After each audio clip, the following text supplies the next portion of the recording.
And here's another facet of the India-China wars or standoffs. Boycott China. This slogan became a nationwide call recently. When the border is on the boil, should business with China go on as usual? That's what we've been asking every day, bringing you special reports on the show and a reality check. Can India really boycott all things Chinese? The answer is no. In trying to teach China a lesson, India must not inflict damage on itself. So the government is moving carefully. Tonight, we'll break down India's challenges and options. First of all, let's understand the size of the problem. China is India's second largest trading partner, but China benefits more. In the last financial year, India exported goods worth $16 billion to China, 1/6. In contrast, India imported goods worth $65 billion from China. You see the gap here, 65 versus 16. It is called the trade deficit, and that is a big problem. India's import bill is 4 times bigger than its export to China. The trade deficit stands at $48 billion. Bring down this number and China will suffer. And that's exactly what the government of India is planning to do. India can effectively hit back at China and save as much as $8 billion in this year alone. So what is the government doing? As a first step, India is targeting cheap imports from China, basic products ranging from furniture to toys, some non-essential and can very well be made in India. So the government has asked for a price list, domestic prices of similar goods that are made in India. That is the game plan, Make in India. 12 priority sectors have been identified, and for this, domestic production can immediately reduce China's dependence on India.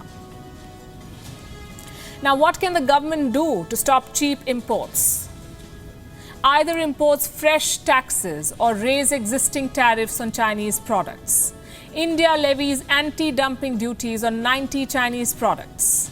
The plan is to slap this on at least 300 more products. There are at least 40 sectors in the Indian industry that can make these products with a much better quality. The government must help them to step up and stop cheap Chinese imports. Now, these moves are unprecedented. This is India's biggest cleanup of imports from one country. In the past, India did not want to be called protectionist. It wanted to be seen as liberal. So even with China, India always took a case-by-case approach. Let me give you some examples. India restricted the import of cheap Chinese tires. That's after the Indian tire industry complained. The tire makers complained. Then India raised the import duty on Chinese incense sticks. This was a matter of cultural pride. And India entirely prohibited the import of milk and milk products. All of this happened only after industry bodies lobbied hard. But after this border conflict, it is the government that is taking the initiative. It is the government that is shooting emails to industry bodies. And that's not all. The government is also leading by example in boycotting Chinese products. First, it asked state-run telecom companies to avoid Chinese products. And now the government wants to keep Chinese products out of the state-run e-commerce platform. This is an e-marketplace. It is used by central government agencies to buy goods. The new rule says this, in fact, all sellers must disclose where the product was made. And this is no small platform, we can tell you. It sees transactions upwards of 55,000 crore rupees. So how will disclosing the origin of the product help? Government agencies won't buy made in China products. What about Amazon and Flipkart, the two largest e-commerce platforms in India that most people use? The government wants them to disclose the origin of the product. A video conference will be held with these companies tomorrow. So consumers can make a choice where they're buying from, and the government can keep track of where the products are coming from. China, you see, is notorious. Even if cheap Chinese products are banned in India, China may find a way to dump its products in India indirectly.